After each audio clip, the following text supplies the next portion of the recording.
let's go into past optimal lineups. So I'm going to go to 2018. I guess don't mind some of the stuff on the side. Let me zoom in.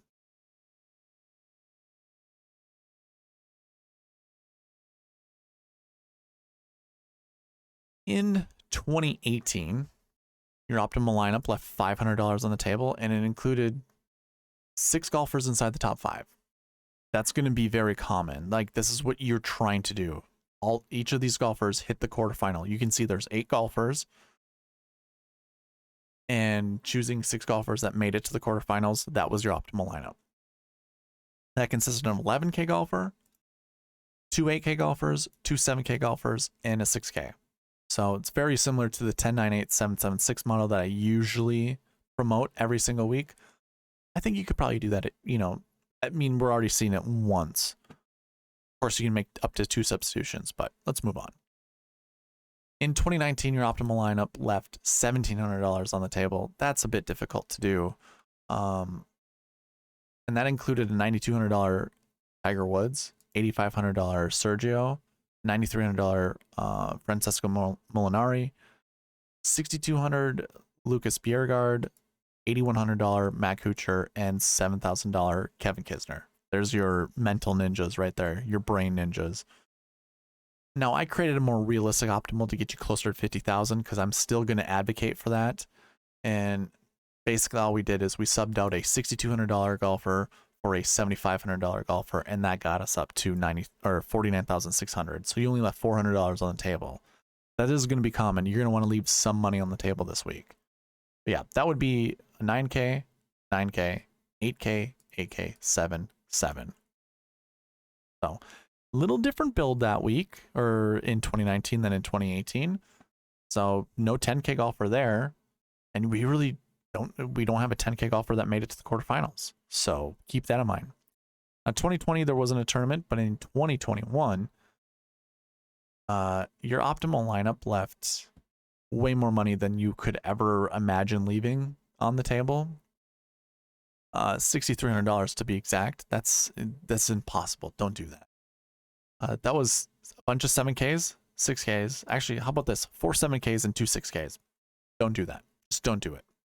Your GPP winning lineup that week had a $10,000 John Rahm, $8,300 Sergio Garcia, 2 7K golfers in Scotty Scheffler and Billy Horschel, $6,600 Victor Perez, and $9,300 Jordan Spieth.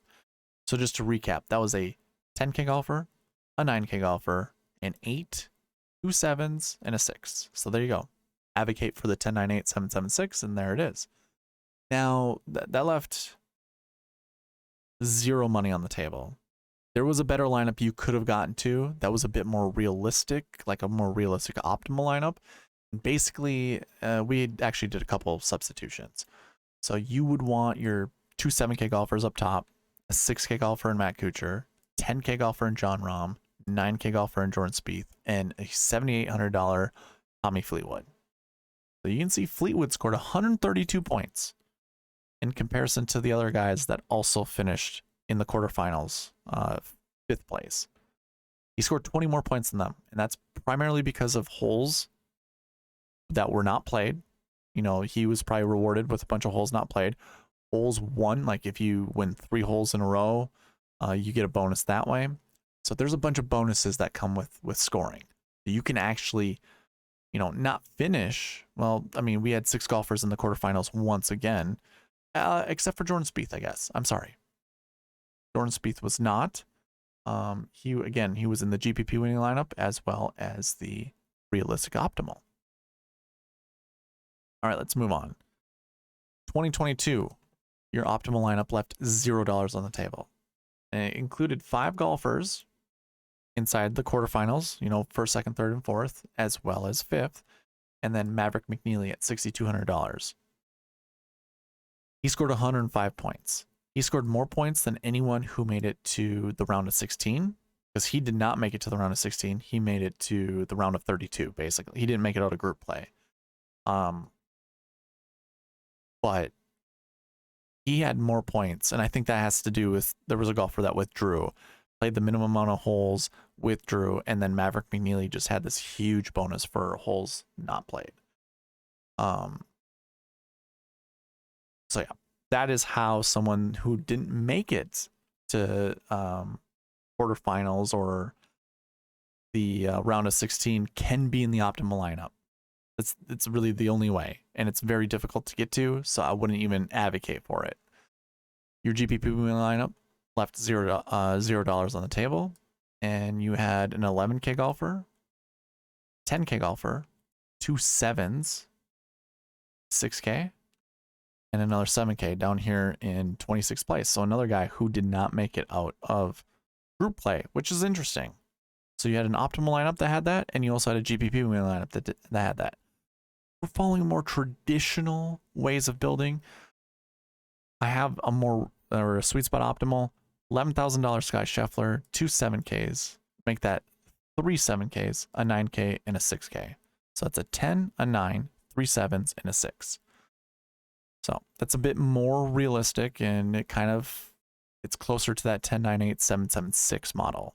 We just don't have an 8K golfer in there, although we're really close with Will Zalatoris here. I think you're going to have to be a little unique when it comes to lineup building. Those were your pass optimal in GPP winning lineups, including like sweet spot optimals when I could actually add them in. So it's kind of a cluster. It's a hodgepodge of different different salary combinations. Again, it's strategy. It's not, we can't really focus too much on salary construction. Again, it's all about strategy and how you select your golfers in each quadrant and each group. So that will conclude the pass optimal GPP winning lineups.